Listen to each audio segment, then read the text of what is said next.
Gozy here, and welcome back to the channel. Alright, for those of you just tuning in, make sure to browse the channel. Alright, check out the videos. We put out a lot of Corvette and GM content. If you're rocking with it, make sure to subscribe. Alright, we do a lot of work ourselves, do the tune in, and we drive the hell out of the car. I've had a couple guys reach out to me on my social media. Instagram is Crazy McGrady, same as the handle there on the car.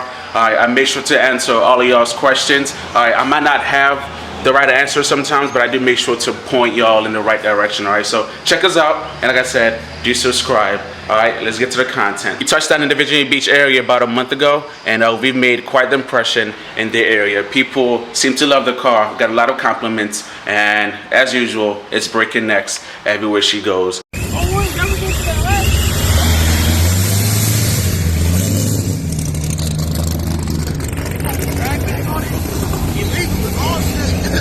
It's nothing.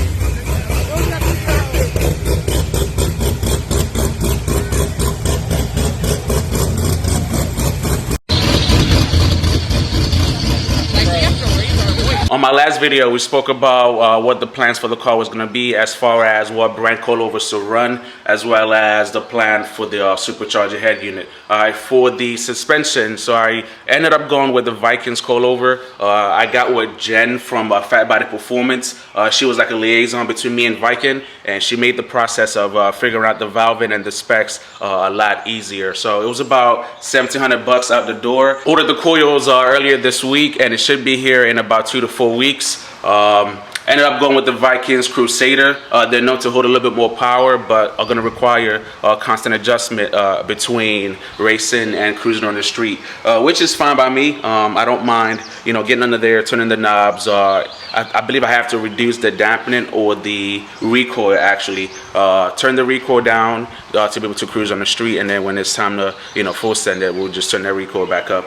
And then as far as the ProCharger head unit, so I was supposed to have actually sent the head unit out earlier this week as well, but a couple of things happened. So one, the transmission on one of my dailies took a crap on the Infinity, so swapped that out. Runs and drives now. I gotta give it a good wash. And then also, there was a big meet that's supposed to be going on today, and I wanted to be able to make it and get more exposure on the car, but something else happened and I can't even do that. So I'm gonna be taking the ProCharger off along with the heads. All right, so yesterday I was cruising, and cooling temps got up to about 245.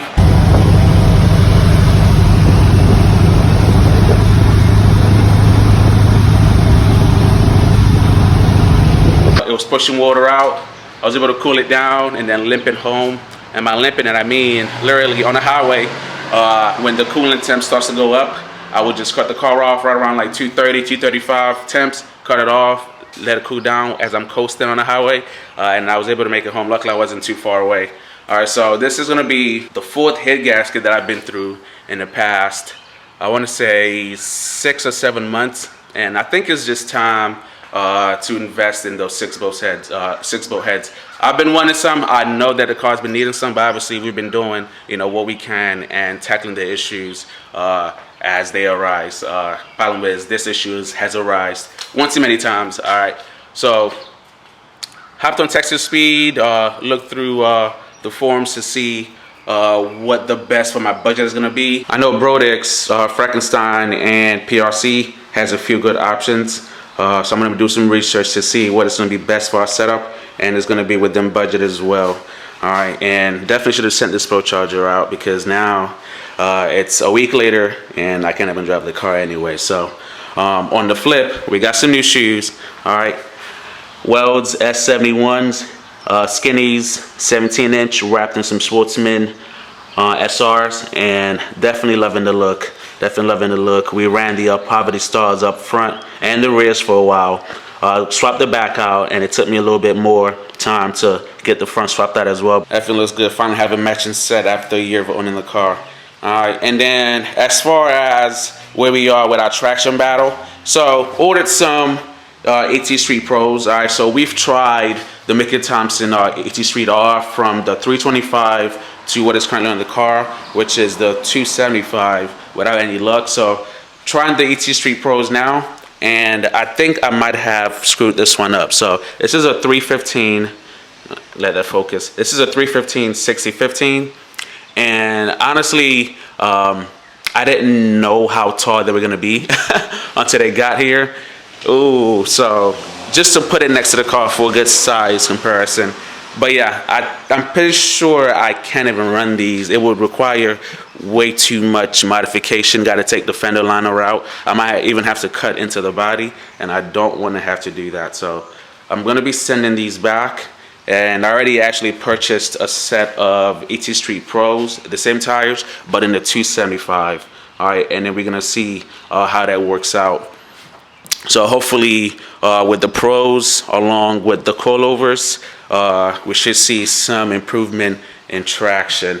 Obviously the end goal here is to finally be able to invest in an aftermarket engine management system.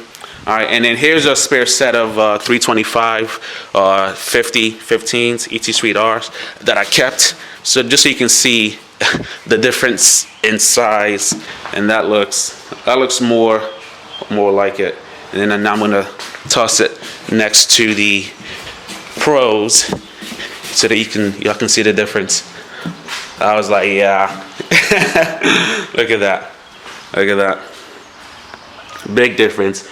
Big difference. So the Street Rs for that size is a little bit over a 28. I think it's like a 28.1. Meanwhile, the 315 6015 is closer to like a 30 and a half tall tire. And yeah, definitely too big. So gonna be sending these back unless somebody wants them. Let me know.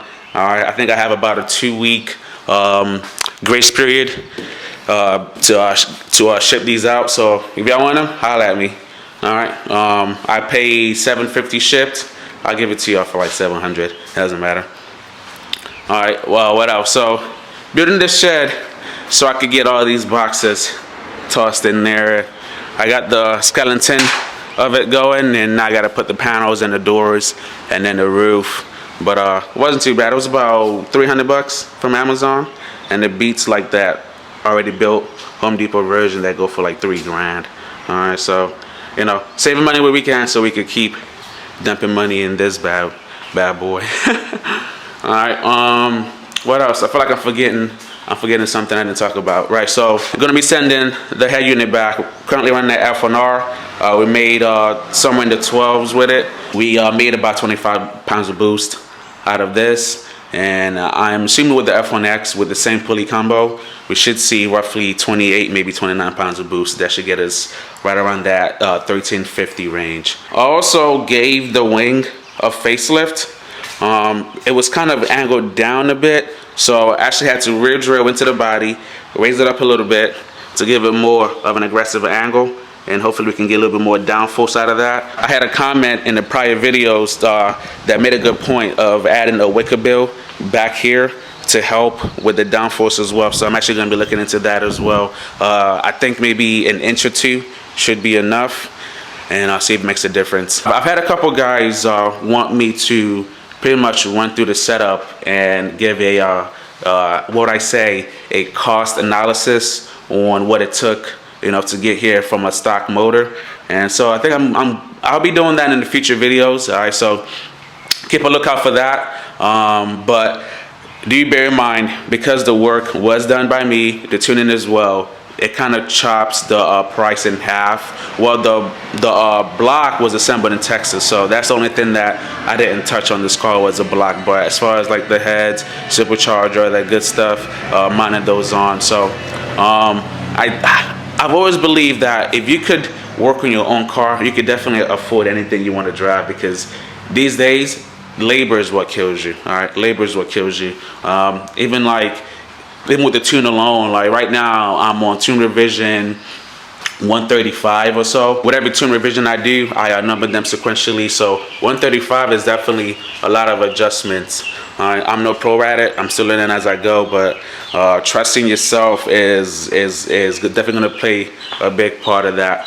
But yeah, these 17s definitely got the car almost sitting on the ground. So no shit, this is my last carbon fiber lip. All right, so I think this is my 5th one since owning the car, and they go for about $450 a pop. So you know, you do the math. There's definitely a lot of money for something that just breaks and, you know, gets replaced ever so often. So it's my last one. After this one goes, I'm probably gonna run the polyurethane lip that the Z06 come with out of factory. On my red car, my red one, that took a beating and it didn't let me down. So I'm gonna be running that after this carbon fiber breaks, because I'm sure that's definitely bound to happen. I'm gonna try to raise the car up when the coils come, but you never know where it's gonna sit once everything gets dialed in properly. And I want to say that'll conclude it for this video. All right, I appreciate you guys for always tuning in, for always making sure to stay updated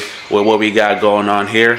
All right, and like I said, if you're just tuning in, joining the channel, do like the videos, share the videos, and also do subscribe as well. All right, you don't want to miss out on what we're going to be putting out here in the upcoming months. Appreciate y'all for getting the channel to 9,000 subscribers and counting. All right, thank you for the support, for the love. All right, thank you for tuning in, and I will be seeing y'all on the next video.